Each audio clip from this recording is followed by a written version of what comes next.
Things went wrong while planning my big 24th, but people didn't know except I cared to share. These are the things that went wrong. I had 2 canceled flights. Obviously, it doesn't look like that because I was present at the celebration, but I had booked my flight 4 months in advance, the initial one. Then it got cancelled because of the Middle East war. The second flight I had that was cancelled at my arrival to the airport. You can imagine how annoying that was. But thankfully, when it was cancelled, it was rescheduled and I got to stay in a hotel for the night. Next on the list, the refund wars. You guys, I was pursuing 5 refunds. 5 refunds while planning this birthday. Girls. So, oh my goodness, where do I even start? Initially, my flight was cancelled, like I mentioned, but they only offered a partial refund. I had to dispute this for a full refund. Secondly, the invite bags, initially, 3 of them came too small. I had to dispute this. Then, when I reordered it, it came too big. I had to dispute this again. Fourthly, someone mistakenly overpaid for the Pilates, and because I was handling the bookings, I had to, handle that refund as well. And the final refund, yes, I had a stolen parcel with 3 items for the birthday girlies. I had to pursue that refund as well. But guess who got all her refunds? Me, because I didn't let them rest. I did not let them rest. The stolen parcel was its own thing entirely. Yes, it was one of the refund wars, but it was its own thing because it was really, really serious.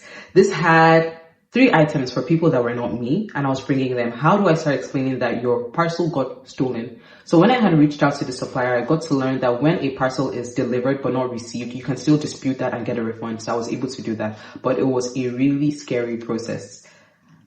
I was already going through the flight cancellation, trying to get the flight refund, and now having a stolen parcel with items that aren't even mine. Where do I even start? So I was really thankful I was able to get the refund. The souvenir box rider got put in a cell.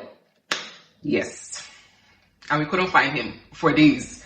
Apparently, I don't know the exact story, but I think he had drugs in his possession and he was held by the NDLEA.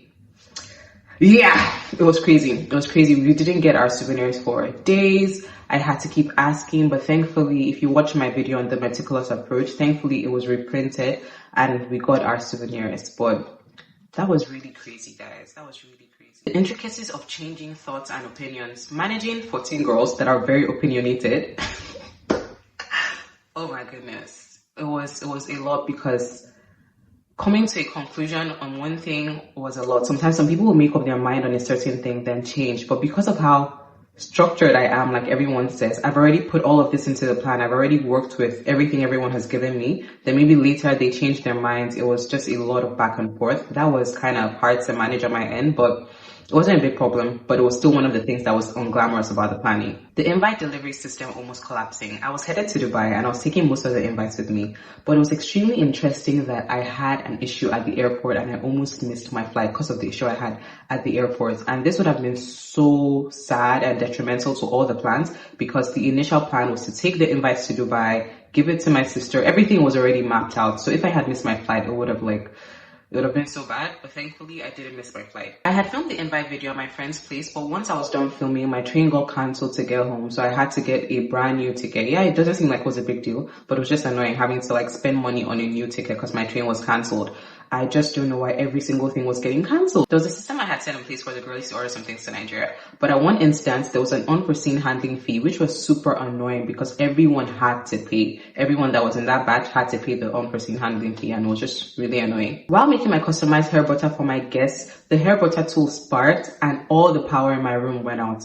It was so annoying because the tool was a mixing tool and once it sparked, I wasn't able to mix anymore. But I'm so thankful I had already gotten very far in the mixing process. It was really upsetting because I was filming that day and I couldn't film anymore because all the power went out. I couldn't even charge my phone. I was just like, what is going on? The photographer I thought was going to shoot me was based on a referral, and I had been texting him all this time thinking he was a Lagos-based photographer. About a month to the event, I found out that he was not. Multiple price spikes, the Pilates prices, some aspects of feeding, and the unforeseen handling fee I had mentioned. The road being blocked that day because of a construction that was going on. It was super annoying because multiple vendors were upset, including the makeup artist. Oh my goodness, my makeup artist literally told me she almost canceled, but because I had booked 3 months in advance and she just remembered that, she was like, nah, she can't cancel on this client, which I was super thankful for. One of the most annoying ones, getting a cake that said Maya's big 23rd. Pronouncing it is even a problem. I was so irritated. I had to say, please come and pick up your cake. Get me the right thing. What's this? What's all of this? almost canceling my flight to Port Harcourt.